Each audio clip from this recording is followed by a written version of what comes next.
자, 선생님들, 아까 요거 70페이지입니다. Y델타에서 요 전력으로 바꾸시면 돼요. 전력. 전압이 두 개 적혀져 있습니다. 전압이. 전력으로 바꾸시면 되고. 그리고 요 타임 차트도 맨 뒤에 인터락 타임 차트. 요거 A가 아니라 S입니다. S. 넘어가겠습니다. 선생님들, 전기는 요 정도까지만 제가 일단락 하도록 하고요. 지금 뒤에 할 게 많아서 바로 이제 수리학적인 부분 또 넘어가 보도록 할게요. 자, 4번에 보시게 되면 펌프의 계산, 뭐 수계 소화 설비하고 연계 뭐 이렇게 적어 놨는데, 선생님들, 수계의 일반적인 유형의 패턴, 일반적인 유형입니다. 첫 번째가 수원이고요. 계산형 문제가. 두 번째가 이제 펌프 토출량 같은 거. 세 번째가 전량정이고요. 네 번째는 동력.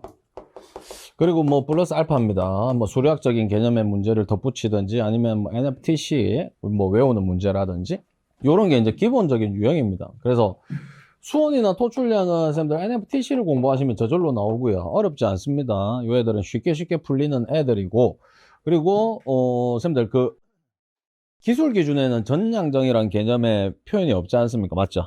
전량정은 표현이 없어요. 설계 기준점이죠. 설계 기준점에서 방수압력 기준만 있지 전량정을 어떻게 계산한다 이런 게 없거든요. 근데 이제 고가 수조나 뭐 압력 수조 같은 경우에는 필요 압력 또는 유효 낙차 이런 거 공식이 있잖아요.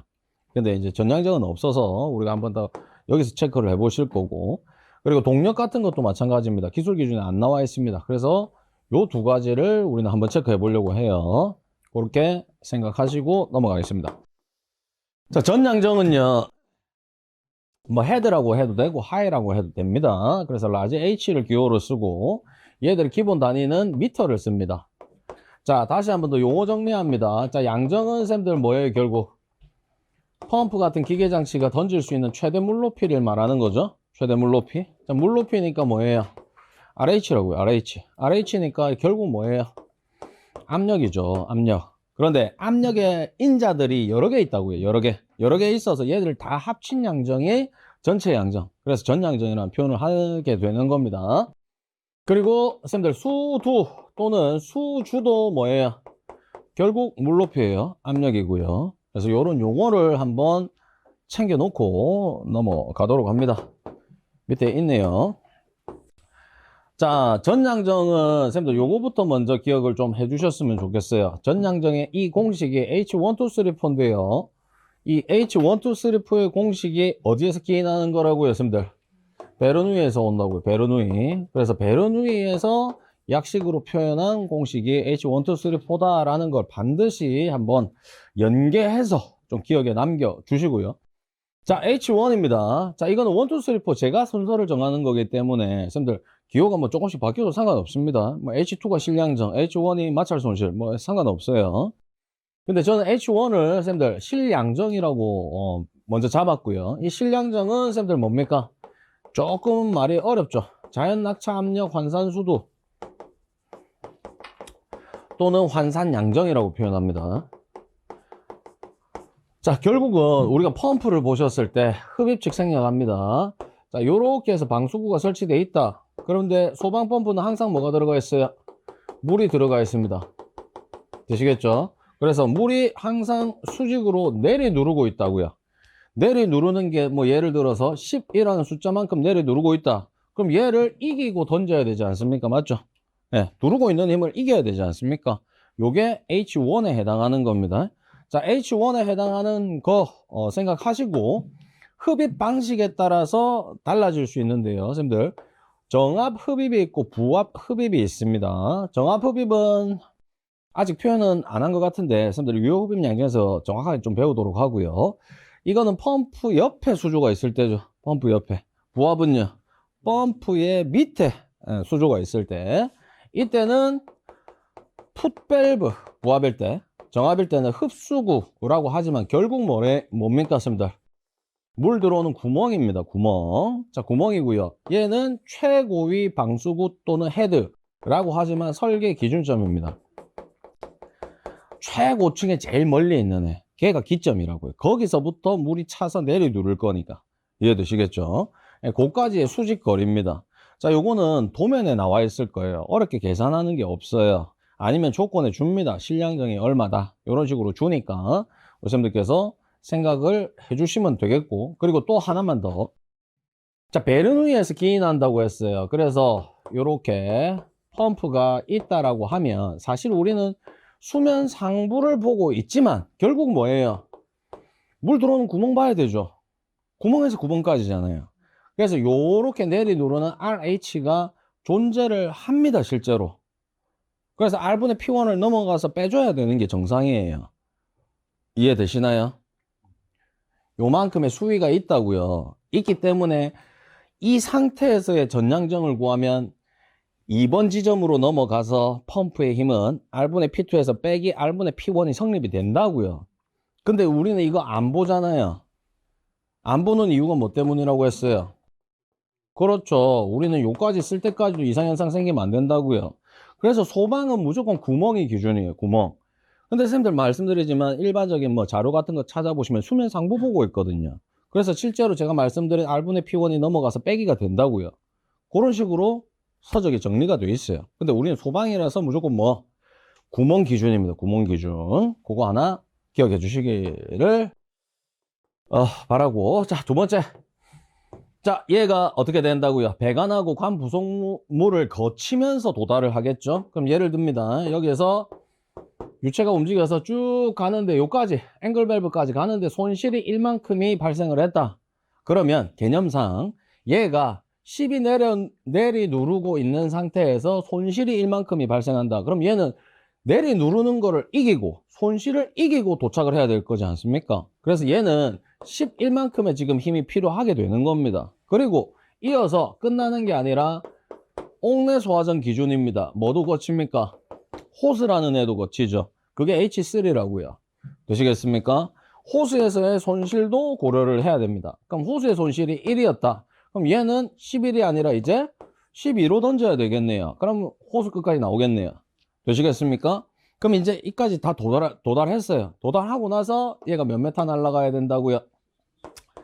옥내 소화전은 0.17메가파스칼 이상이니까 약식 변환하면 몇 메타? 17m 되는 거죠. 그럼 이런 과정들을 다 이겨내고도 17m 뿜어져 날아가야 된다고요. 그 개념이 누구한테 있어야 된다? 펌프라는 기계장치한테 있어야 된다. 요 말이죠. 되시겠습니까? 그걸 다 고려한 값이 뭐다? 전양정이다. 이렇게 되시겠죠? 그러면 우리가 오늘 예시에서 풀어보겠지만 실량정은 쌤들 뭐 고려할 게 없어요. 그냥 조건으로 무조건 주어지거나 그램에서 나타내지는 값입니다. 자, 그런데 H4 요것도 NFTC를 암기하면 되는 거고요. H3하고 H2가 문제예요. 요런 애들이 조건에 주어짐 또는 계산이라고 해놨지 않습니까? 그럼 요런 애들이 표가 나옵니다. 호수의 마찰 손실수도 표라고 있어요. 그 표를 오늘 잠깐 보실 거예요. 그 표를 이용해서 계산하게 할 겁니다. 그걸 예측하시면 되겠고, 배관하고 간 부속물의 마찰 손실이라는 것은 이미 지난 시간에 배웠습니다. 주손실이죠. 메이저 손실. 그래서 우리는 무슨 식이 있었어요? 달시라는 식이 있고요. 하겐이라는 식이 있어요. 하겐 포화주엘은 쓸 수가 없습니다. 하겐 포화주엘은 측류면서 직관에서만 쓸 수 있기 때문에 안 되고요. 베르누이를 적용하지 않습니다. 베르누이를 적용하는 개념 자체가 전체 양정을 구하는 것이지 배관의 메이저 손실만 구하는 그런 개념은 아니거든요. 그래서 얘도 안 씁니다. 그리고 달시도 안 씁니다, 사실은. 근데 한 번씩 쓰게 할 때가 있어요. 요 주로 뭐 개수로 같은 데서 쓰는 거라고 했지 않습니까? 근데 우리가 기준 잡아야 될 애는 얘거든요. 하젠 윌리엄스식. 아니면 뭐로 주어지기도 합니까? 지금 호수의 마찰 손실 표처럼 직관의 마찰 손실 표가 주어지기도 합니다. 그럼 이 표를 이용하거나 하젠식을 이용해서 H2를 엄청 어려운 복잡한 계산으로 구하게끔도 한다고요. 그러면 쌤들께서 H2나 H3 같은 애들이 또 별도의 계산이 들어가겠구나, 이 정도로 예측을 하시면 될 것 같아요. 그리고 계속해서 이런 문제들을 풀어보시면서 경험치를 쌓아가는 겁니다. 자, 이 정도로 하고요. 자, 토출량입니다. 토출량은 수원하고 마찬가지죠. NFDC를 암기하시면 되는 거기 때문에 지금 뭐 여기서 뭐 따로 설비를 지정해서 볼 수는 없는 상황이고, 그래서 전양정만 좀 잘 기억해 주시고. 자, 이어서 동력입니다. 동력. 자, 동력은 제가 따로 한번 설명을 드리겠습니다. 자, 펌프를 하나 좀 그려놓고 설명을 드릴게요.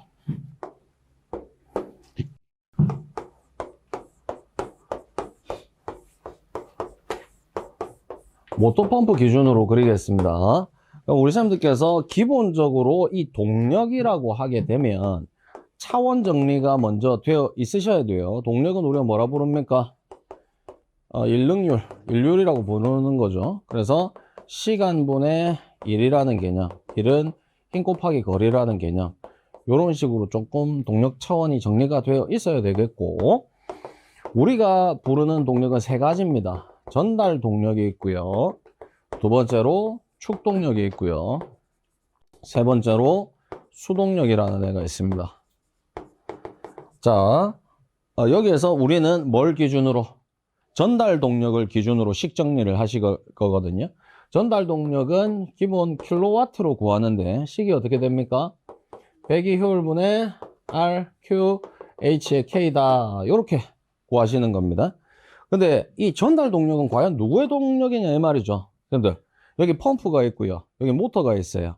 그럼 전달 동력은 누구의 동력?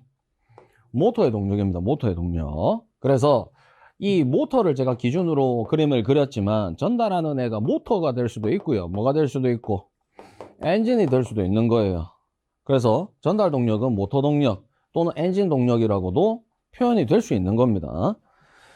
자, 이제 식을 하나씩 보실 건데요. 자, 이 R이라는 애가 선생님들 무슨 값? 비중량이라는 값이죠. 그리고 비중량은 원래 단위가 뭐예요, 선생님들? 뉴턴 퍼 메타 삼승이 있고요, 킬로그램 포스 퍼 메타 삼승이 있죠. 근데 무슨 단위를 쓴다? 킬로그램 포스 퍼 메타 삼승을 씁니다. 왜 그러냐 하면 선생님들 얘를 집어넣어서 R 단위의 값을 집어넣었다.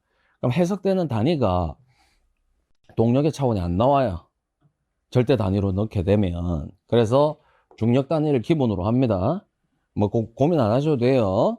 그리고 비중량은 제가 항상 말씀드렸습니다. 쌤들, 변한다 안 변한다? 변할 수 있다. 뭐가 변하면 변합니까? 그렇죠, 기본적으로 중력 가속도. 근데 문제 조건에서 한 번씩 접하실 거예요. 물밀도를 바꿀 때도 있어요. 물밀도를 바꾸거나 중력 가속도가 9.8이 아니면 바뀔 수 있다, 이 느낌이 있으셔야 됩니다. 자, 두 번째 Q는요, 토출량이죠. 무슨 유량입니까? 메타 삼승퍼세크의 최적 유량으로 들어가는 겁니다. 자, 그리고 세 번째는요, H, 방금 보신 거죠. 전양정이라고 합니다. 얘는 기본적으로 단위를 뭘로 쓴다? 미터로 씁니다. 그리고 여기에서 제가 좀 표현을 하나 하고 싶은데요. 쌤들, 전양정 미터 뒤에다가 H2O 써야 되는 거 아니냐? 이렇게 물어보시는 쌤들이 있어요. 그럼 쌤들, 저 펌프가 액체를 이송하는 장치라고 했지 물만 이송하는 장치라고 안 했잖아요. 그럼 기름 펌프는 뭐라고 할 거예요? 맞죠? 그러니까 쌤들께서 이 수도라는 표현 있죠. 제가 그 달시 할 때도 말씀을 드렸는데 총칭의 개념으로 보셔야 되지 무조건 물이다라는 생각을 버리셔야 돼요. 이해되셨죠? 자, 그래서 얘는 그냥 미터로만 나타냅니다. 자, 그리고 자, 얘가 이타 또는 에타라고 읽으시면 되고요. 그래서 알파벳입니다. 원래는 이런 식으로 되어 있어요. 이런 식으로. 근데 저는 그냥 뒤로 꺾어서 그립니다. 뭐 그래서 사람들이 뭐라 할까요? 자, 이렇고요. 쌤들, 얘는 펌프의 전 효율이라는 표현을 할 거고요. 전체 효율입니다. 퍼센트로 나오게 되고 백분율 적용해서 식에 대입하시면 됩니다. 자, 그럼 효율이라는 느낌도 잡아갈게요. 얘가 펌프가 80% 효율이다. 그 말은 일을 받았을 때 몇 퍼센트만 할 수 있다고요? 80%. 나머지 20%는요? 손실이에요. 그냥 버려지는 값들입니다. 뭔지 아시겠죠? 그래서 그 느낌이 효율. 그리고 이 효율들이 세 가지의 효율로 나눠서 나올 때가 있어요. 기계 효율, 수력 효율, 최적 효율. 그걸 그렇게 나눠서 나왔을 때는 그냥 다 곱하시면 돼요. 그거 우리 자료에서 챙겨보도록 하고요. 자, 마지막 K가 중요합니다. 얘를 뭐라 부릅니까? 전달계수라고 표현을 합니다. 전달계수. 자, 전달계수는요. 자, 요런 느낌이에요. 근데 이제 다시 올라와서. 자, 우리가 수치상으로 그냥 제가 좀 표현을 해볼게요. 이 펌프라는 애가 공급받아야 되는 일의 양이 10이었다라고 할게요. 그러면 어찌됐든 얘가 받는데 얘가 전달을 할 거잖아요. 그냥 선생님들 에너지를 공급한다의 개념으로 생각하시면 쉬워요. 얘가 얘로 연결이 되어 있으니까 얘가 전달을 하는 거지 않습니까? 그럼 얘가 기동할 때는 뭐가 필요하고요? 전기. 뭐가 필요해요? 380V. 되시겠죠? 그러니까 전기를 공급받아서 얘는 기계적인 일로 얘한테 전달을 한다고요. 에너지를. 근데 얘가 던져질 때 10으로 던져진다 라고 하면 얘가 받는 애가 죽었다 깨어나도 10이 될 수 없다고요. 중간에 무조건 어떻게 해요? 손실이 발생한다고요. 그래서 9나 8을 받게 되겠는 거죠. 결과적으로. 근데 얘는 10을 받아야 돼요. 그러면 선생님들 결론은 났지 않습니까? 던질 때 얼마로 던지면 돼요? 11이나 12로 던지면 되는 거지 않습니까? 손실을 감안하고. 맞죠? 그러면 이 손실을 감안하고 더 크게 던져주는 개념이 뭐라고요? 전달계수의 개념입니다. 그래서 모터 같은 경우에는 K값이 보통 10에서 15%를 잡습니다. 안 해오셔도 돼요. 엔진은요, 좀 더 안 좋아요. 15에서 20% 잡습니다. 그렇게 K값을 기본적으로 적용을 한다고요. 되셨습니까? 요 개념 자체가 뭐라고요? 전달 동력이라고요. 전달 동력은 다시 모터 동력 또는 엔진의 동력이다. 이렇게 표현을 합니다. 자, 그러면 요거 뭐랄까요, 선생님들. 단위는 한번 정리해 보셨죠? 단위. 저하고 이제 차원 정리하실 때 해보셨는데 얘나 얘는 개수고 효율이니까 단위가 없고요. 얘를 우리가 단위를 계산하시게 되면 킬로그램 포스 퍼 메타삼승, 메타삼승 퍼 세크 미터니까 킬로그램 포스 미터 퍼 세크가 나오죠. 그러니까 얘가 지금 동력의 차원이 되는 거지 않습니까? 맞죠? 힘 곱하기 거리 나누기 시간이니까. 그럼 요 단위가 지금 보시는 대로 킬로와트는 아니지 않습니까? 그래서 우리는 뭐 하신 거예요? 1kW 유도 안 합니다. 선생님들 1kW가 얼마다? 102kg 포스 미터 퍼 세크라고요. 요 관계 우리가 공부했었어요. 그래서 얘를 지금 대입을 해주는 거죠. 그러면 얼마의 값이 나오겠죠? 얼마의 값이 나오면 102분의 102kg 포스 미터 퍼 세크 분의 1kW 해야 킬로와트 값이 나오잖아요. 그래서 102가 들어가 있는 거다. 제가 말씀을 드렸어요. 이해되셨죠? 그리고 쌤들 만약에 쟤를 HP 마력으로 구해라고 했다. 그럼 수치가 102가 아니라 얼마? 76으로 들어가면 되고요. PS는요? 75로 들어가면 돼요. 요까지만 하시면 뭐 어려운 거 전혀 없어요. 전달 동력은. 쌤들 요렇게 전달 동력 공식 정리해 주시고, 자 이제 축동력으로 갑니다. 축동력. 자, 축동력은 이미 얘를 건너온 거죠. 이 축동력이 사실은 쌤들 무슨 동력이에요? 자, 용어를 헷갈리시면 안 되는데 펌프에서의 동력이 축동력입니다. 펌프에서의 동력. 펌프에서 동력이 축동력입니다. 근데 이 펌프 동력이라는 표현은 나중에 제가 문제를 보면서 추가 설명을 좀 드려야 돼요. 그래서 지금은 축동력이 펌프 동력이다 생각하시면 돼요. 그래서 지금 얘 같은 경우는 기본 공식에서 뭐만 빼시면 돼요? K만 빼면 되죠. 왜? 이제 K는 필요 없으니까. 전달해주는 애한테 필요한 거지 않습니까? 그럼 K만 빼면 축동력이 되는 겁니다. 되시겠죠? 그리고 나서 얘가 뱅글뱅글뱅글 해서 던져집니다. 이 던져지는 애의 동력이 뭐라고요? 수동력입니다. 수동력. 그러니까 우리 쌤들께서 처음에 수동력을 접하시게 되면 이 동력이라는 개념 자체를 꼭 기계장치랑 연결해서 생각을 하거든요. 그래서 조금 더 수동력 이거 뭐 기계가 뭐 하는 거 아닌가 이렇게 하실 수 있는데 아니라고요. 쌤들. 요 차원을 정리를 하셔야 돼요. 차원을. 그냥 시간분의 힘 곱하기 거리가 동력이에요. 동력. 그럼 만약에 저기 불이 났어요. 저기 불 나서 제가 바가지로 이렇게 물을 부었어요. 그럼 천천히 부을 수도 있고요. 막 빠르게 부을 수도 있어요. 그럼 제가 어떤 수동력이 더 좋은 거예요? 빨리빨리 날아가는 애가 더 좋은 거잖아요. 힘 곱하기 거리. 거리는 정해져 있고 뭐 얘가 질량이 힘이 될 거니까 이 질량을 많이 퍼부어야 되는 거지 않습니까? 그래야 인율이 상승하는 거지 않습니까? 그 개념이 수동력이라고요. 수동력. 근데 제가 지금 표현은 절을 거쳐서 간 거죠. 그럼 제가 빨리 퍼올리느냐 천천히 퍼올리느냐는 저의 뭐에 달려 있어요? 효율이죠. 효율. 제가 지금 열심히 할 거냐 말 거냐는 제 의지지 않습니까? 맞죠? 그 개념이 펌프의 효율이라고요. 펌프의 효율. 되시겠습니까? 그래서 선생님들 수동력과 축동력과 전달 동력은 인류의 개념으로 조금 정리를 하셔야 단위 같은 게 좀 안 헷갈리고 뭐 기계장치의 개념에서 좀 벗어나실 수가 있겠고. 마지막 최종 정리. 자, 그러면 우리가 수동력이 10이 필요하다고 그래요. 수동력이 10이 필요하다. 그러면 이 기계장치가 던져줄 때 10으로 던지면 안 되죠. 아까 제가 효율이라는 개념을 설명을 드렸잖아요. 그럼 얘는 되게 크게 던져야 돼요. 예를 들어서 선생님들 80%의 효율을 가지는 펌프다 라고 하게 되면 백분율 적용해서 어디로 들어갑니까? 분모로 들어가거든요. 그럼 효율만 생각했을 때 80%다 라고 하게 되면 0.8분의 1이지 않습니까? 그럼 얘는 곱하기로 얼마 하겠다는 말이에요? 1.25 곱하겠다 이 말이에요. 이해되셨죠? 그러니까 수동력이 10이 되려고 하면 얘는 10이 아니라 던져질 때 12, 13으로 던져야 된다고요. 손실 감안하고. 그리고 전달하는 애는 얘를 감안해서 어떻게 해요? 14, 15로 던져야 된다고요. 이해되셨습니까? 그래서 전체 전달 동력은 요 공식이고 K를 벗어나게 되면 축동력이고 효율까지 벗어나게 되면 수동력이 되는 겁니다. 되시겠죠? 그리고 요 앞에 개수 102는 앞에 요구하는 단위에 따라서 바뀔 수가 있겠다. 요까지 하시면 될 것 같아요.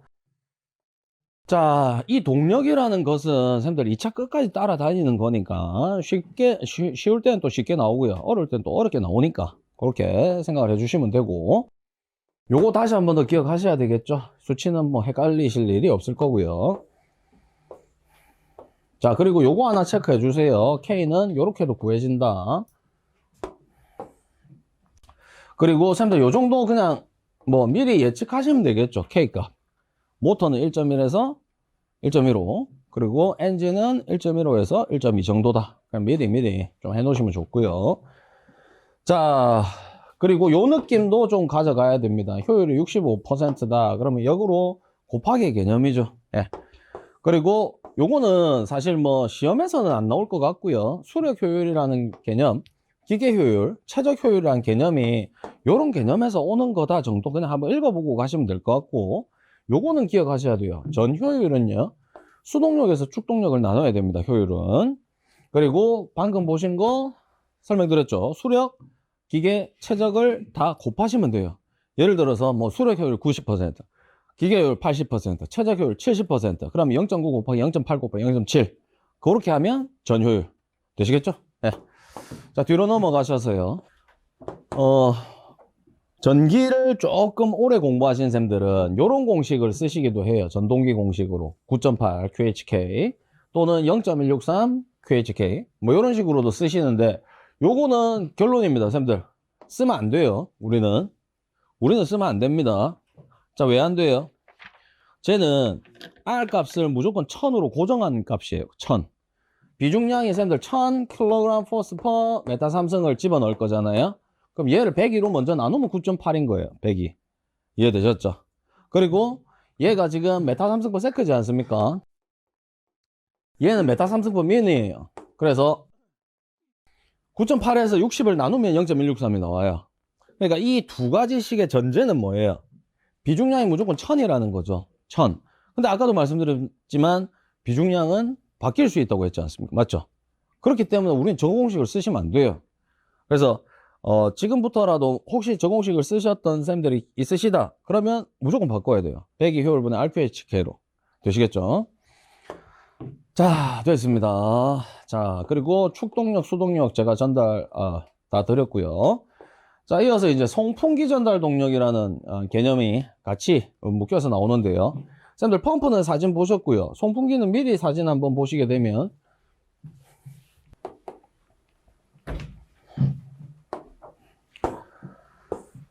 자, 쌤들 요런 애들이 송풍기입니다. 송풍기 요렇게 생겼고요. 제연설비에서 배우셨을 거예요. 이게 이제 모터가 떨어져 있고요. 요렇게 뭐 이상한 동그란 뭐 다람쥐통 뭐 요렇게 비슷하게 생긴 애가 송풍기입니다. 송풍기 중에서 팬이라고 부르는 애입니다. 여기에는 요런 식으로 구조물이 들어가 있고 빗살이 막 쳐져 있어요. 요게 이제 날개거든요. 그래서 얘는 날개가 많다라고 해서 뭐 다익형 요렇게 부릅니다. 그리고 원리는 똑같아요. 원심력 이용하는 겁니다. 그래서 요 옆에 보시게 되면 지금 커버를 씌워놨는데 여기 전동기가 있고요. 축이 있고 구조물이 있습니다. 여기 송풍기에도 구조물이 하나 튀어나와 있습니다. 축에. 그래서 얘들을 어떻게 돌립니까? 펜벨트 걸어서 마찰력으로 돌려주는 겁니다. 그 이유가 고온의 연령기가 왔다 갔다 하니까 얘가 열에 취약하잖아요. 떨어뜨려 놓는 개념. 이런 개념이 되는 겁니다. 그리고 여기서 기억을 하실 것은 당연히 모터가 들어가니까 전달 동력이 나올 거고요. 송풍기 또는 극기팬 자체의 동력이 있을 것이고 날아가는 또는 유입되는 공기 동력이 따로 있을 거다 이 말이죠. 이해되셨습니까? 그리고 얘는 미리 설명드립니다. 아까 펌프는 굴곡부가 있었죠. 그래서 여러 개의 임펠러가 들어갈 수 있었지만 얘는 단이라는 개념 자체가 없어요. 그래서 몇 단 송풍기 이런 게 없다고요. 이해되셨죠? 네, 요 정도로. 자, 그럼 우리 교재 돌아가서요. 공식은 동일합니다. 근데 무슨 동력이 있다? 전달 동력, 그 다음에 축 동력, 공기 동력이 있다고. 수동력이 아니라. 표현상 공기 동력. 자, 그러면 쌤들 얘들의 공식은 기본 공식이 요겁니다. PQK입니다. PQK. 근데 어렵지 않잖아요. RH가 결국 뭐예요? P죠. P는 RH지 않습니까? 그러니까 P로 바뀐 거예요. P로. 그러니까 이 P라는 애의 단위 먼저 해석합니다. P는요. 기본적으로 R 단위가 킬로그램 포스퍼 메타 3승이었고요. H는 미터니까 무슨 단위가 나와야 된다? 킬로그램 포스퍼 제곱미터의 압력 단위가 나온다고요. 요거 먼저 기억을 해주시고 그래서 P를 뭐라고 한다? 쌤들 항상 송풍기 파트에서는 풍압 또는 전압이라고 얘기를 합니다. 전압 그 표현 한번 알아봐 주시고요. 그리고 풍량은 그대로 세제곱미터 퍼 세크 그리고 효율 그리고 전달 계수 뭐 이런 식입니다. 그리고 요거 지금 제가 표현을 안 했어요. 아까도 있었는데 K가 전달 계수 보정 계수라고 제가 표현을 해놓고 밑에 여유 계수 또는 안전 계수 아님 주의라고 해놨어요. 그러니까 요거는 지금 이해하지 마시고요. 옥내수화점 문제풀이 하면서 제가 예시하면서 설명을 드릴 거예요. 지금은 그냥 넘어가세요. 자, 뭐 그대로 계산을 하시면 되는 건데 풍압은 보통 둘 중에 하나의 단위로 나와요. 첫 번째가 미리미리 Hg 수은주로 나올 수도 있고요. 그래서 표준 대기압 이용해서 뭐 킬로그램 퍼 제곱미터로 바꾸면 돼요. 뭐 예를 듭니다. 뭐 50mm Hg로 나왔다. 그럼 압력의 단위를 뭘로 바꾼다고요? 미리미리 Hg 없애고 킬로그램 퍼 제곱미터로 바꾼다고요. 그럼 표준 대기압 수치가 760이고 얘는요 1033이죠. 그러니까 이렇게 바꾸면 된다고요. 압력이 저렇게 나올 거니까. 근데 어떻게 나올 수도 있어요? 미리미리 아쿠아로 나올 수도 있어요. 미리미리 아쿠아. 그러면 예를 듭니다. 얘가 50mm 아쿠아였다. 아쿠아는 쌤들 물이죠. 그럼 물로 들어가게 되면 미터 H2O가 들어갈 건데 미터 H2O는 10.33이잖아요. 근데 얘를 미리미터로 바꿔서 집어넣으면 되죠. 그럼 얼마예요? 1033이가 되는 거죠. 그래서 쌤들 이거는 그냥 하나 외우세요. 그냥 미리미리 HG로 주어지면 그냥 그대로 수치 땡겨서 쓰시면 된다고요. 똑같은 값이 없어질 거니까. 나중에 쌤들 이런 과정들도 맞죠? 시간을 잡아먹는 과정입니다. 그래서 바로바로 알아보시는 연습을 하셔야 돼요. 그래서 제가 여기 50mm 아쿠아는 50kg 퍼 제곱미터다 써놓은 겁니다. 자, 그리고 재현설비 연계해서요. 얘는 기호법이 있습니다. CMH, CMM, CMS. 자, CMH는 쌤들 뭐예요? 큐빅미터 퍼 아워라고 해서 세제곱미터 퍼 아워를 의미하는 겁니다. CMM은요? 세제곱미터 퍼 민이 되겠죠. CMS는요? 세제곱미터 퍼 세크가 되겠죠. 그럼 예를 들어서 얘가 뭐 5만 CMH로 나왔다. 5만 CMH. 그럼 세제곱미터 퍼 아워니까 뭘로 바꿔야 돼요? 세제곱미터 퍼 세크로 바꿔야 되지 않습니까? 그럼 몇 초 나눠주시면 돼요? 3600초 나누시면 되죠. 됐습니다. 여기까지. 그래서 이 정도만 기본으로 알고 계시면 되고 펌프의 동력이 정리가 되시면 송풍기 파트의 동력은 저절로 정리가 되는 겁니다. 네, 그까지. 자, 그리고 6번 마지막 전기적 개념을 하나 좀 배워가겠습니다. 요게 지금 전기기사 시험에서 몇 차례 나오는데 아직 관리사 시험에 안 나오고 있고 뭐 이런 것들도 저는 나올 거라 생각해요. 자, V 결선 시의 출력이라고 하는데 얘 개념부터 알아야 돼요. 삼상 델타 결선의 한 변에 해당하는 변압비 한 변도 필요 없어요. 변압기를 제외하고 삼상전력을 공급하는 결선이다 라고 돼 있는데, 선생님들 우리 주변에 전봇대 많이 봅니다. 전봇대에 보면 회색 통이 이렇게 3개가 돼 있죠. 그 얘가 변압기예요. 변압기인데 어떤 건물에다가 삼상전력을 공급하겠다, 전봇대에서. 그런데 얘를 깊이 들어갈 생각 필요 없습니다. 자, 델타 결선에서 집어넣었다고요. 델타 결선. 그런데 요 변압기 중에 한 대가 그냥 고장났다 생각하세요. 그럼 2대의 변압기에서 전력이 공급될 거지 않습니까? 그러니까 요 때가 V결선이라고. V결선. 되시겠어요? 그러면 우리가 기본적인 생각을 하셨을 때 한 대의 용량이 P1이라고 할게요. P1. 그러면 한 개 고장났으니까 얼마가 되겠어요? 이 P1으로 공급될 것 같지 않습니까? 근데 그렇지 않더라고요. 이보다 조금 떨어진 수치가 공급되더라 이겁니다. 하나 외우세요. 얼마라고요? 루트 3 P1이라고요. 한 대의 루트 3배. 루트 3이 1.732 맞죠? 그 정도의 배수로 들어간다. 그러면 V결선은 루트 3 한 대 용량. 그리고 지금 얘는 쌤들 무슨 용량이에요? 무슨 전력이에요? 공급이네요. 공급해주니까 P상입니다. P상.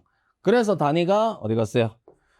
킬로볼트 암페어로 나오는 겁니다. 킬로볼트 암페어. 교류니까 요까지. 그래서 요거까지 한번 정리를 같이 해봅니다. 그럼 쟤들이 어떻게 문제가 나올 수 있느냐, 요걸로 예시할게요. 이 기사시험에 있는 문제입니다. 지상 31m 되는 곳에 수조가 있다. 이 수조에 분당 12m 삼승의 물을 양수하는 펌프용 전동기를 설치하여 삼상전력을 공급하려고 한다. 펌프 효율이 65%이고 펌프 축동력에 10%의 여유를 둔다고 할 때 다음 각 물음에 답하시오. 펌프는 삼상 농형 유도전동기 고요. 역률은 100%로 가정한다. 자, 이 역률을 저는 80%로 바꿀게요. 80%. 요게 더 괜찮을 것 같아요. 자, 가번입니다. 이 펌프용 전동기의 용량이네요. 전동기. 그럼 전동기의 동력 구하라는 거죠. 킬로와트로. 그럼 킬로와트니까 쌤들 그대로 씁니다. 배기 효율분의 R, Q, H의 K. 자, R 값에 대한 언급이 어디에도 없죠. 맞죠? 중력 가속도 없고 밀도 없고 그러면 그대로 1000 단위 생략. 그리고 쌤들 Q는요. 여기 나와 있네요. 분당 12톤. 그러니까 12는 맞는데 분당이니까 초당으로 바꿔야 되죠. 12 나누기 60. 그리고 H는요. 31m 이외에는 조건이 없습니다. 맞죠? 그리고 얘는 소방펌프 아니네요. 그냥 밑에 양수펌프죠. 옥상에 있는 물탱크에 물 집어넣어주는 애지 않습니까? 맞죠? 그래서 31m. 그리고 100이 들어가고요. 효율은요. 65%. 0.65. 그리고 지금은 그대로 합니다. 축동력에 10%의 여유를 둔다. 이게 무슨 의미예요? 전달계수의 의미예요. 자, 지금은 그냥 넘어갑니다. 수계에서 상세하게 제가 표현해 드린다고 했어요. 자, 그래서 1.1. 자, 이렇게 계산하니까 얘가 얼마 나온다고요, 쌤들? 102.87kW가 나왔다고요. 102.87kW. 자, 요런 거 계산했다. 그냥 2점 정도밖에 안 줘요. 그럼 두 번째, 삼상 전력을 공급하고자 단상 변압기 2대를 V결선에서 이용하고자 한다. 단상 변압기 한 대 용량은 몇 킬로볼트 암페어인가? 자, 그러면 우리는 무슨 공식을 적용해야 돼요? V결선에 전력을 공급해야 되죠. 그럼 얘가 루트 3 곱하기 P1이에요. 근데 지금 미지수가 되는 애가 뭐예요? P1이 미지수죠. P1 단상 변압기 한 대 용량 구해라고 했으니까 그래서 P1으로 정리를 하면 루트 3분의 PV가 들어가야 되겠네요. 되셨습니까?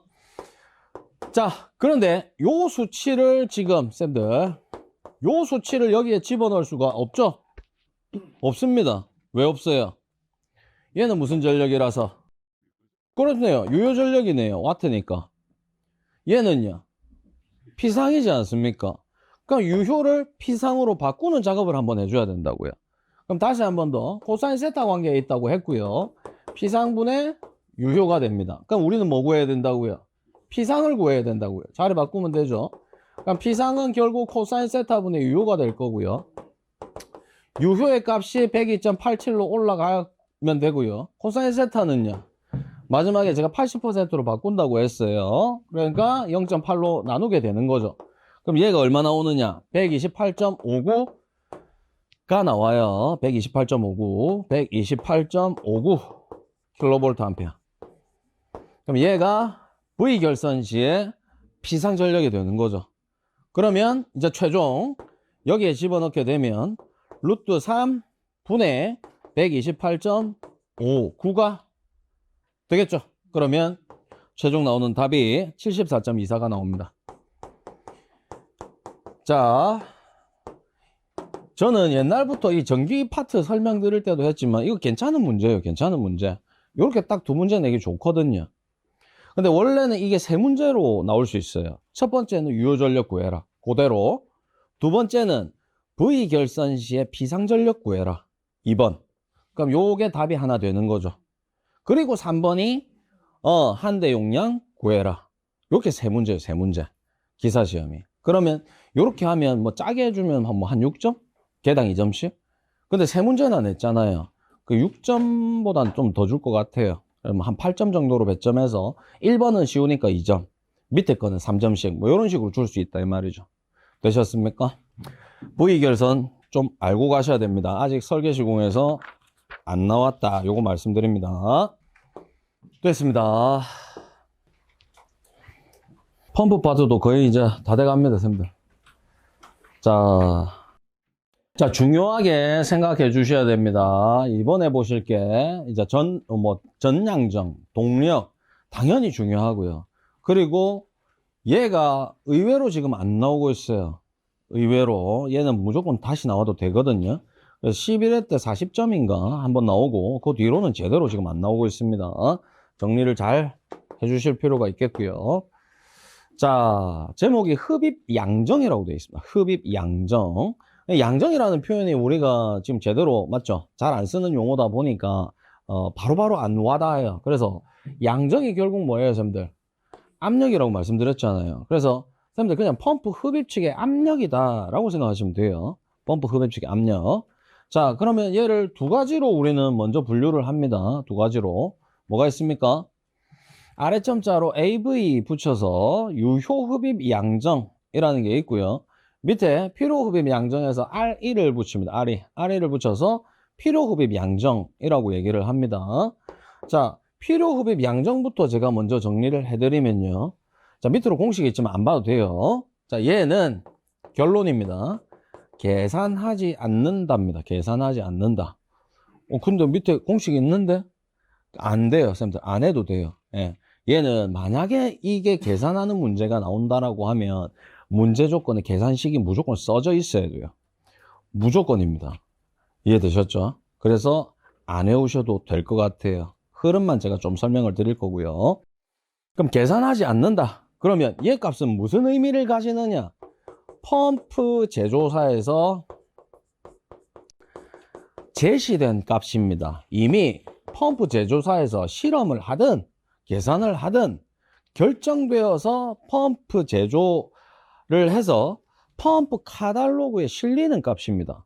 그럼 펌프 카탈로그에 보면 이 펌프의 MPSH RE 값이 얼마다 이런 식으로 적혀져 있는 값이라고요. 되시겠습니까?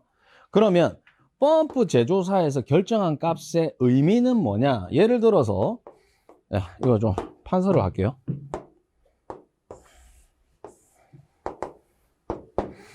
자, NPSH RE가 펌프 제조사에 이런 식으로 적혀져 있을 수 있다고요. 7mH2O다. 이렇게 이해되셨습니까? 그러면 아까 펌프의 흡입 원리를 다시 한번 생각하시면 돼요. 자, 펌프가 이렇게 있을 때 어떤 원리로 선생님들 흡입이 된다고요? 국소 대기압 빼기 손실 이니까 국소 대기압보다 낮은 압으로 들어온다. 이게 부압에서의 기본 개념이거든요. 그럼 지금 제시된 7m H2O는 어디에 해당하는 값이에요? 이쪽에 해당하는 값이죠. 이쪽에. 이 결과값이 얘 이상은 돼야 된다라는 거거든요. 그럼 선생님들 우리는 대기압을 이용할 건데 제일 큰 수치가 표준 대기압이잖아요. 그럼 표준 대기압으로 국소 대기압을 적용하면 얼마예요? 물이니까 10.332m가 되겠죠. 얘를 더 높일 수는 없지 않습니까? 맞죠?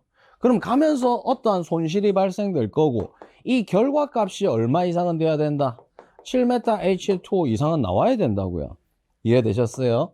그러면 이 7m H2O가 안 나왔다. 좀 이하로 나왔다. 미만으로 나왔다. 그러면 어떻게 된다고요? 얘 밑으로 나오게 되면 이상현상 생긴다고요. 그 이상현상이 뭐죠? 공동현상이죠, 공동현상. 그 이상현상 생긴다, 이 말입니다. 그러면 우리가 수치적으로 계산을 바로 할 수 있네요. 10.33에서 7을 빼니까 3.332까지 뭘로 인정이 된다고요? 손실로 인정된다고요. 그럼 이 손실 이상은 발생이 되면 안 된다, 이 말이죠. 발생이 되게 되면 어떻게 된다? 이상현상 발생한다, 이런 의미라고요. 여기까지는 이해. 자, 그러면 위에 AV로 가봅니다. AV. 이 N은 쌤들 어떤 개념을 가지셔야 되느냐 하게 되면 계산을 하는 값입니다. 계산. 근데 어디에서의 계산을 할 거냐 하게 되면 실제 현장에서 계산하는 값입니다.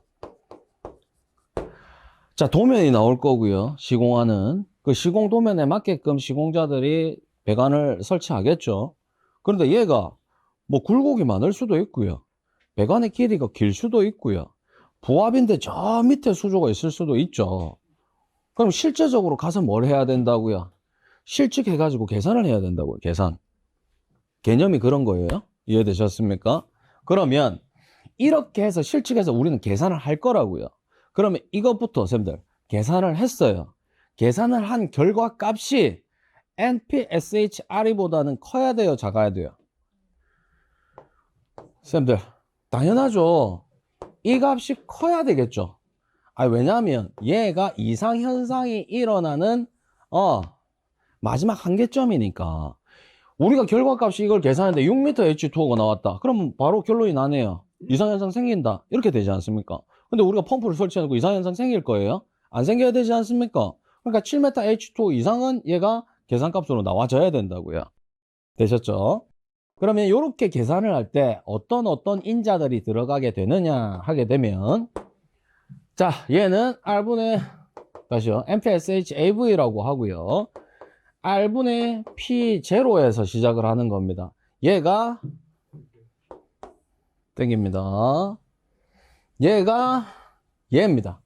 얘 대기압. 그래서 이제 얘를 우리는 뭐라고 부르시게 될 거냐? P0는 뭐예요, 쌤들? 대기압이죠, 대기압. 근데 항상 우리는 뭘 기준한다? 국소 대기압 기준합니다. 국소 대기압으로 밀어줄 거니까. 국소 대기압 환산 수두 또는 환산 양정이라고 표현을 한다고요. 메타 값이라서. 되시겠습니까? 그리고 빼기가 들어가죠, 빼기. 그래서 R분의 pH라는 애가 하나 들어갑니다. R분의 pH. R분의 pH는 헤드로스 말하는 거고요. 얘들은 배관하고 부속에서 생기는 손실 수도입니다. 이미 배우셨죠? 쌤들 주손실이 있고 부손실이 있고 그런 거 계산해서 무조건 얘는 빼기의 값입니다. 빼기의 값. 그리고 여기가 제일 중요해요.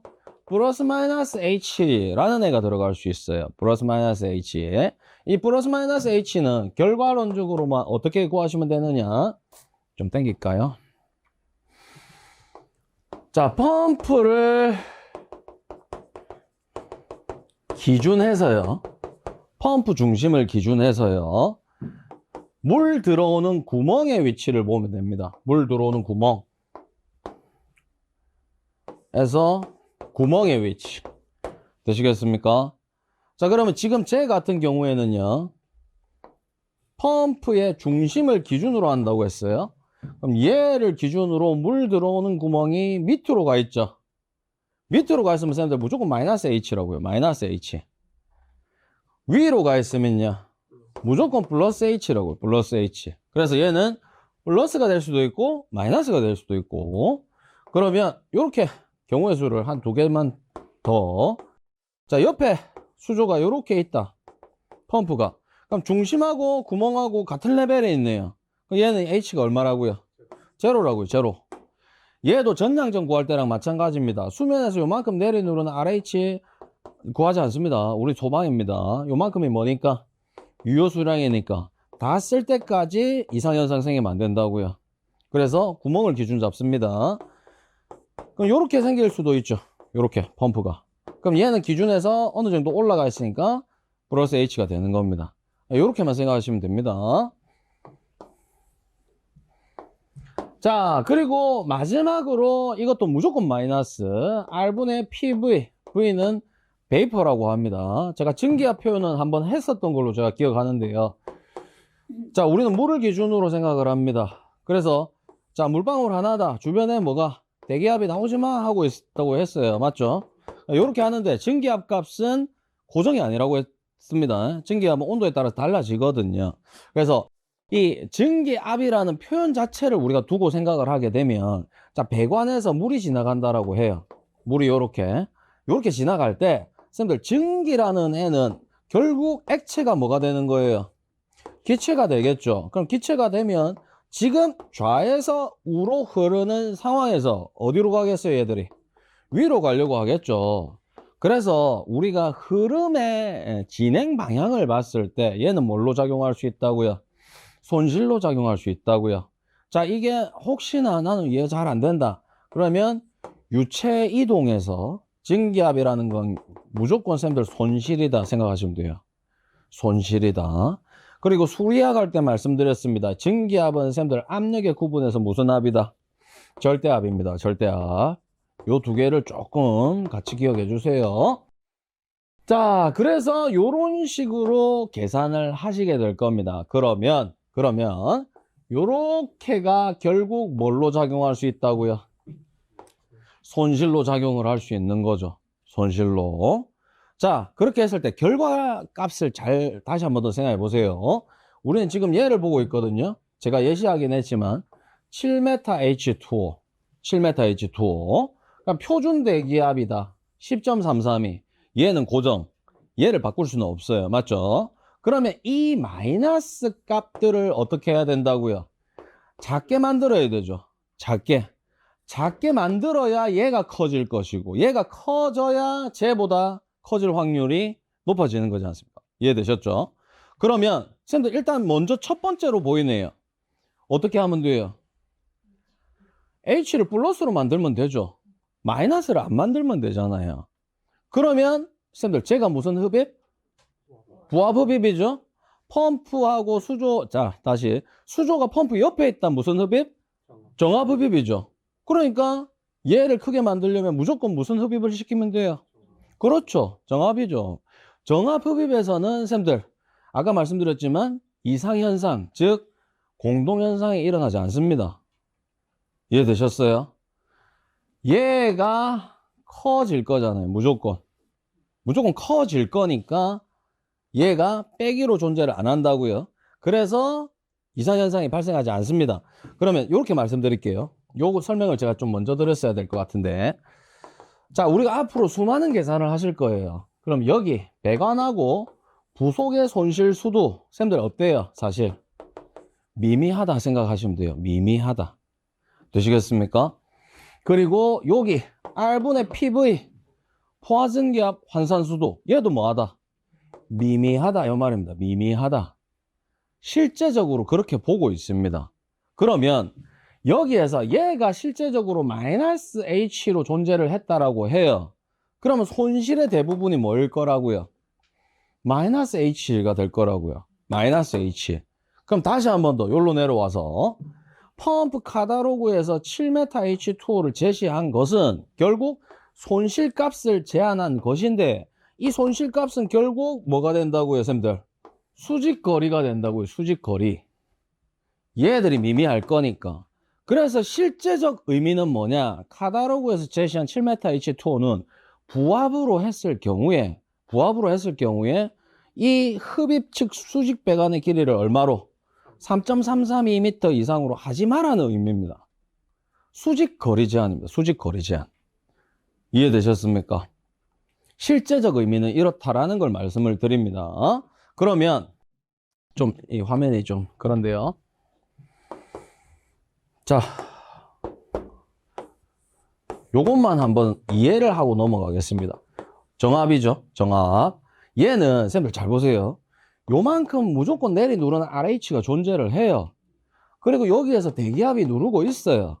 그러면 요 물이 수위가 줄어들겠죠. 펌핑을 하면서.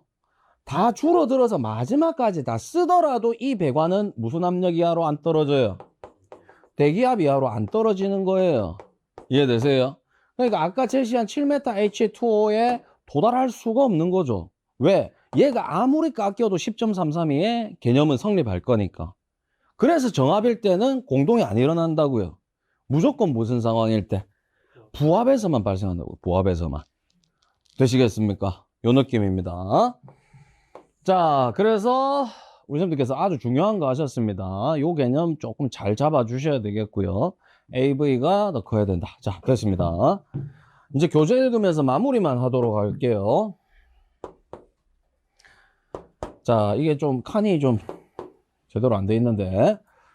자, 유효비입니다. 읽어봅니다. 중요합니다, 선생님들. 펌프의 성능 및 토출축과 무관하다 되어 있습니다. 이게 무슨 말입니까? 펌프가 아무리 비싸고 좋은 거라도, 그리고 토출축이 아무리 시공이 잘 돼 있어도 관계가 없다고요. 무조건 어디에서만 발생하는 거? 펌프 제외하고 흡입측에서 발생하는 거라고. 흡입측. 되시겠습니까? 그래서 우리는 뭘 봐야 된다? 펌프 흡입측 배관 시스템을 봐야 됩니다. 이 배관 시스템이라는 표현 자체가 뭐예요? 이 흡입축이 어떻게 설치됐느냐, 요걸 보겠다 이 말입니다. 자, 그리고 설치 환경이라고 하는데요, 선생님들 뭐가 관여가 됩니까? 그 장소의 온도가 관여가 됩니다. 온도. 그래서 한 번씩, 이것도 실제적인 값인데요, 경우인데요, 선생님들 이런 현장이 있었어요. 공동현상이 계속 일어나는 거예요. 공동현상이. 그리고 수직 거리가 그렇게 길지도 않았어요. 근데 펌프가 계속 공회전 하는 거죠. 소음, 진동, 충격 발생하면서. 근데 거기가 알고 보니까 공장이었는데 기계들 냉각수를 그 수조에서 쓰더라고요. 그래서 수조에서 물을 빼서 어떤 다른 장치의 펌프로 기계들을 다 식히고 다시 돌아오는 거예요. 그러니까 수조의 온도가 어떤 거예요? 굉장히 높은 상태예요. 그러니까 얘가 부합이었잖아요. 부합에다가 온도가 높으니까 조금만 손실이 생겨도 바로 기화되는 거죠. 그런 경우들이 있었습니다. 그래서 여기서 말하는 설치 환경은 온도의 개념입니다. 온도. 이해되셨죠? 예. 그래서 이런 거에 따라 결정되는 값으로 펌프 기동 시 펌프 중심으로 유입되는 액체의 절대 압력 값이다 라고 합니다. 여기서 기본 개념 한번 정리하셔야 돼요. 선생님들, 우리는 유체, 기체, 그리고 액체. 기체에서는 선생님들 무슨 값을 집어넣어요? 압력 값을. 무조건 절대 압력 값입니다. 근데 액체에서는요, 게이지압이거든요. 게이지압. 이게 기본입니다. 기본. 근데 얘는 절대 압력이라고 표현할 수밖에 없는 거죠. 왜? 아까 국소 대기압에서 손실이 마이너스로 작용했다. 그럼 어떻게 돼요? 대기압보다 낮은 애잖아요. 그럼 이게 뭐고요? 진공압이고, 얘가요, 절대압이잖아요. 절대압. 부압일 경우에 절대압이 될 수밖에 없지 않습니까? 그래서 절대압이 나오는 거예요. 어쩔 수 없는 표현상의 문제인 것이지, 얘가 뭐 절대압이 중요해서 절대압이 뭐 무조건 들어가야 돼서, 아니 무조건 들어가긴 하죠. 뭐 어떤 의미인지 아시겠죠? 우리는 얘가 중요하다고요. 그러면 선생님들, 이것도 왜 그러면 기체에서는 절대압이고 왜 액체에서는 게이지압이냐? 그럼 선생님들, 이런 거잖아요. 진공이 있고요, 여기 대기압이에요. 낮은 게 진공압, 진공이고 대기압이고 진공압, 요 나머지가 절대압, 올라가는 게 게이지압, 전체가 절대압. 그러면 기체에서는 무조건 절대압을 우리가 고려를 하지 않습니까? 절대압을 고려하는 이유가 뭡니까? 기체에서 기체라는 애는 선생님들 질량이 너무 가볍기 때문에 대기압을 무시 못하는 거예요. 대기압의 영향을 많이 받는다 이 말입니다. 그래서 기체들은 무조건 절대압이에요. 절대압. 그런데 액체는요, 대기압의 영향을 안 받는다고요. 선생님들, 다시 한번 생각해 보세요. 여기 물통이 있고요, 여기 상부에 대기압이 있어요. 어느 일정 지점 밑으로 내려간 지역에다가 압력계 설치했어요. 그럼 요때 제가 관여가 됩니까? 이 압력을 측정함에 있어서 대기압이 관여가 돼요? 안 되죠. 왜? 압력계라는 애 자체가 대기압을 무시해서 만들었으니까. 그래서 이만큼 내리누르는 RH 게이지압이 중요한 거지 않습니까? 얘는 영향이 없다고요. 이 액체가 내리누르는 압력에. 무슨 말인지 아시겠습니까? 그래서 액체는 게이지압이에요. 게이지압. 액체는 게이지압, 기체는 절대압. 하지만 얘가 절대압이 나오는 게 결국 뭐다? 표현상 이렇게 될 수밖에 없다 이 말입니다. 그거를 혼동하시면 안 됩니다. 됐습니다. 자, 그래서 우리 쌤들께서 요 공식 하나 잘 외워 주셔야 되겠고요. 그리고 이제 한 번쯤 돌아서 나올 때 됐습니다. 얘는. 자, 됐습니다. 설명 다 드렸고요. 자, 필요흡입 양정입니다. 아까 제가 다 설명드렸고요. 자, 얘는 실험에 의해서 할 때가 있고요. 계산에 의해서 할 때가 있습니다. 실험은 얘를 최고 효율점, 전격 상태로 운전시켜 놓고 흡입식에 진공을 거는 겁니다. 진공을 건다는 게 이게 물이 이동되는 걸 빼는 겁니다. 빼는 거. 한정된 공간 속에 질량을 뺄 거니까. 그럼 부합이 걸릴 거거든요. 그때 어느 정도 빼다 보면 어떻게 돼요? 얘 자체가 덜덜덜덜 거리기 시작한다고요. 그때 시작점을 MPSH RE로 보는 겁니다. 뭔지 아시겠습니까? 이게 실험에 의한 값. 그리고 계산에 의한 값은 두 가지 정도, 세 가지 정도입니까? A, B, C 두 가지 정도로 제가 정리를 해놨는데요. 선생님들, 토마의 캐비테이션 계수를 이용하는 방법이 있고요. 비속도를 이용하는 방식이 있습니다. 그래서 뭐 시그마는 H분의 NPSH R이라고 돼 있는데 뭐 의미가 없어요. 얘 공식이 주어지면요, 얘가 요런 값들이 주어져야 된다 이 말입니다. 이거를 제가 봤을 때는 뭐 굳이 암기해서 적용할 값은 아니다 이 말이죠. 그래서 요런 애들을 집어넣으면 되는 거예요. 집어넣으면. 그러면 전량적만 알면 계산값이 나오지 않습니까? 맞죠? 예. 자, 그리고 비속도도 마찬가지입니다. 요 값을 알아야 돼요. 요 값을 알아야 되는데 쌤들 전부 다 X. 예. 요거는 무슨 만약에 계산 형식으로 문제가 나오면 무조건 공식 제시될 거다. 저는 이렇게 생각을 합니다. 됐습니다. 자, 여기까지. 그리고 요 그래프는 쌤들 이미 그리는 게 한 차례 시험에 나왔는데 그래도 알고 계셔야 돼요. 자, 요런 그림이 그려집니다. 쌤들 소방 펌프는 무조건 기억하세요. X축 유량, Y축 양정, 압력 뭐 이런 식으로 했을 때 무조건 어떤 구배다? 우하향 구배입니다. 우하향 구배. 우하향 구배의 개념에는 뭐가 들어가 있어요? 델타 P는 Q의 1.85승에 비례한다가 들어가 있어요. 유량이 증가하면 손실이 증가한다. 유량이 증가하니까 손실이 증가해서 낼 수 있는 압력은 떨어진다고요. 되시겠습니까? 그래서 우하향입니다. 자, 그리고 요거는 요렇게 또 생각을 하셔야 돼요. AV 값이 동일한 개념이죠. AV 값 생각해 보세요, 선생님들. 유량이 늘어나면 손실이 늘어나니까 AV 값은 떨어지겠죠. 됐습니까? 여기까지. 근데 RE는요, 이론적인 값이에요. RE는 제조사에서 요구되는 값이잖아요. 마찬가지예요. 손실이 계속 증가된다. 자, 유량이 증가돼서 손실이 증가되니까 요구되는 값은 점점 덩달아 더 커지는 거예요. 자, 요게 이해가 안 된다. 그러면 뒤집는다 생각하시면 돼요. 우린 그림만 그리면 되니까. 그래서 얘가 R이니까. 그럼 기본적으로 쌤들 공동현상, 즉 이상현상이라는 게 발생되면 안 되잖아요. 그러면 그 영역이 요 영역이죠. 얘가 AV 값이 RE 값보다는 큰 거잖아요. 그럼 요 영역은 우리가 공동현상 발생하지 않는다라고 표현을 합니다. 자, 근데 여기 요 영역은요, 이제 RE가 더 큰 지역들이죠. 그럼 요건 공동현상 발생하는 거죠. 근데 여기 교점이 하나 보이시네요. 얘가 뭐라고요? 발생 한계라고요. 발생 한계. 같은 값. 근데 발생 한계는 이론상으로는 발생하지 않는다라고 할 수 있지만 모르는 거죠. 뭐까지 고려돼야 되니까? 설치 장소의 환경이 고려돼야 되니까. 이해되셨죠? 그러면 쌤들 딱 간당간당하게 설치해서 얘가 발생할지 안 할지 맨날 걱정하면서 쓸 수는 없잖아요. 그래서 실제 설계를 할 때는 어떻게 한다? 요 정도 범위에서 쓴다고요. 안전하게, 훨씬 더 크게. 그 개념이 쌤들 몇 퍼센트? 30%로 일반적으로 적용을 합니다. 이거는 법제화된 거 아니니까.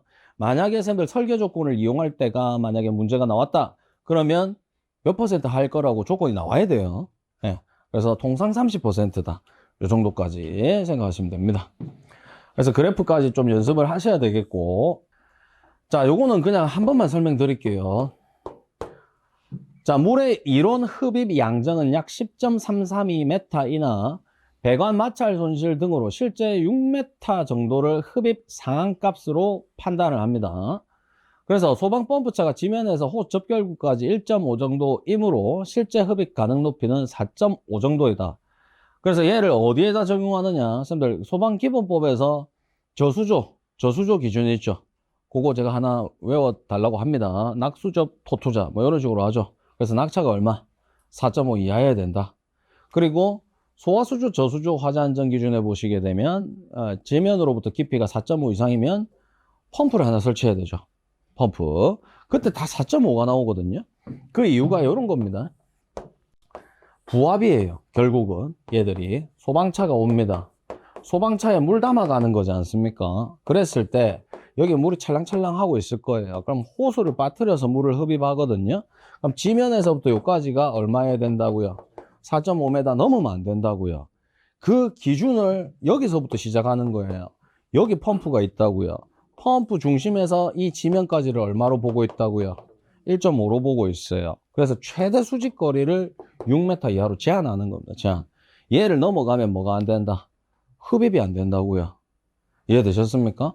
그래서 부압 흡입의 최대값 소방차 기준입니다. 소방차 기준으로 최대값은 4.5를 적용하는 겁니다. 참고로 알고 가시면 돼요.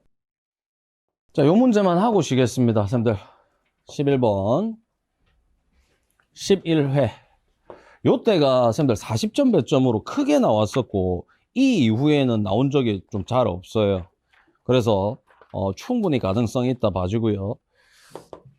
그림이 하나 그려져 있습니다. 그리고 조건 보실게요. 소화펌프 토출량이 180세제곱미터/hr, 토출 압력은 0.8MPa, 흡입 배관상의 관 부속품 엘보 등입니다. 이 직관 상단 길이는 10m로 적용한다. 소화수의 증기압은 0.0238kg/제곱cm, 대기압은 1atm, 표준 대기압. 배관의 압력 손실은 아래 하전 윌리엄스 식으로 계산한다. 자, 단 속도수도 무시한다 돼 있죠. 선생님들 요거 중요한 거죠. 우리가 스프링클러 기술 기준을 하다 보시게 되면 가압송수 장치에 이런 표현 나옵니다. 맞죠? 근데 이거는 선생님들 그냥 수계 공통이라고 생각하셔야 돼요. 이해되셨죠? 속도에 대한 손실값은 다 무시하는 개념입니다. 수계는.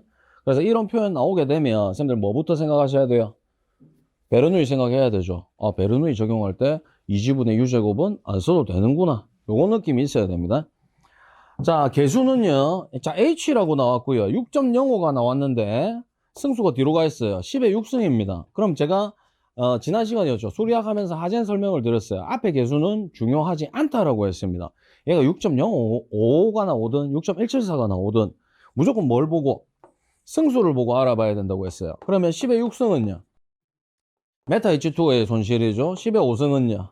킬로그램 포스퍼 제곱센치. 그 다음에 10의 4승은요. 메가파스칼이 되는 겁니다.